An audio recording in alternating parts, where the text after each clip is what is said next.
ಹಿಂದ್ಗಡೆ ಕತ್ತೆ ಅದಲ್ಲ 13 ಹಿಂದ್ಗಡೆ ಸಿಕ್ಸ್ತರ ಕತ್ತೆ 13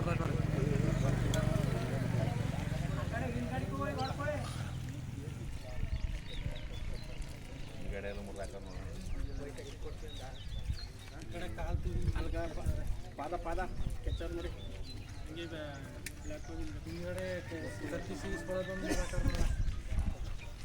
ಹಿಂದ್ಗಡೆ ಕತ್ತಿ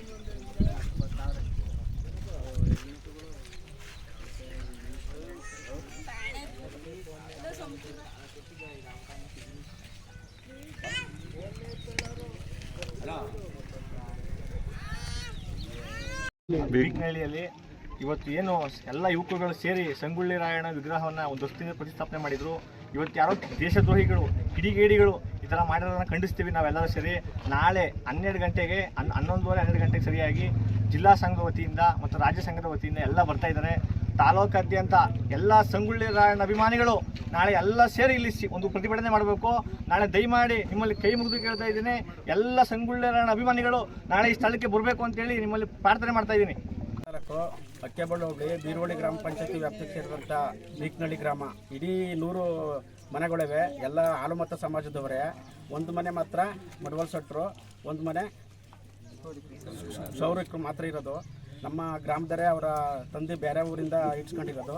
ಆದರೆ ಇಡೀ ಗ್ರಾಮನೇ ಒಮ್ಮತದಿಂದ ಪಕ್ಷ ಭೇದ ಮರೆತು ಯುವಕರಾಗಿರ್ಬೋದು, ಊರಿನ ಯಜಮಾನರಾಗಿರ್ಬೋದು, 2 ವರ್ಷದಿಂದ ಸಂಗೊಳ್ಳಿ ರಾಯಣ್ಣ ಅವರ ಒಂದು ನಾಯಕತ್ವದಲ್ಲಿ ಅವರ ಮಾಡಿರೋದಂಥ ಸಾಧನೆ ಮರೆತು ಒಂದು ಸಂಗೊಳ್ಳಿ ರಾಯಣ್ಣನ ವೃದ್ಧ ಮಾಡಬೇಕು, ಅವರ ಪುತ್ಥಳಿ ಸ್ಥಾಪನೆ ಮಾಡಬೇಕು ಅಂತ ಇಡೀ ಗ್ರಾಮದವರೇ ಮಾತಾಡ್ಕೊಂಡು ಮಾಡಿದ್ದ. ಈಗ ಒಂದು ವರ್ಷದ 1 ತಿಂಗಳಾಯಿತು ಹಿಂದೆ ಮಾಡಿದ ಉದ್ಘಾಟನೆ ಮಾಡಿದ್ದ ನಮ್ಮ ಗ್ರಾಮದವರೇ.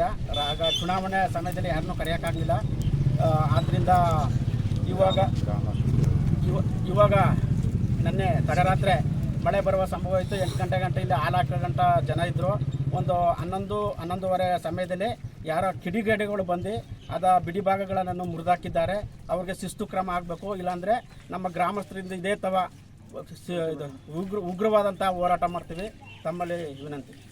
ವ್ಯಕ್ತಿಗೆ ಮಹಾರಾಷ್ಟ್ರ ಆಗಿರ್ಬೋದು, ಬೆಳಗಾಂ ಆಗಿರ್ಬೋದು, ಈಗ ಇಲ್ಲಿ ಸವಣೂರ ಹೊಳೆನರಸೀಪುರ ತಾಲೂಕು ಸವಣೂರ ಹತ್ರ ಸರ್ಕಲಲ್ಲಿ ಆಗಿರ್ಬೋದು, ಭಾರಿ ಏನು ಕುರುಬ ಜನಾಂಗ ಅಂತ ಇಟ್ಕೊಂಡಿರ್ಬೋದು, ರಾಜಕೀಯ ಸನ್ನಿವೇಶ ಅಂತ ಇಟ್ಕೊಂಡಿರ್ಬೋದು, ಗೊತ್ತಿಲ್ಲ.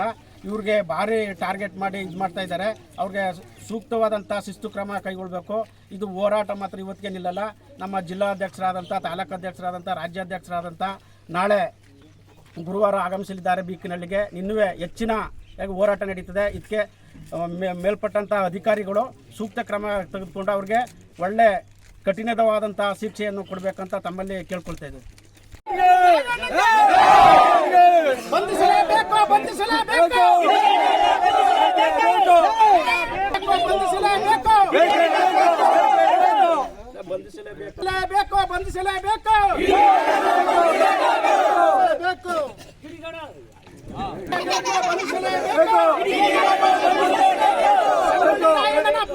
ಧ್ವಂಸ ಮಾಡಿದಂತ ವ್ಯಕ್ತಿಗಳನ್ನು ಬಂಧಿಸಲೇಬೇಕು.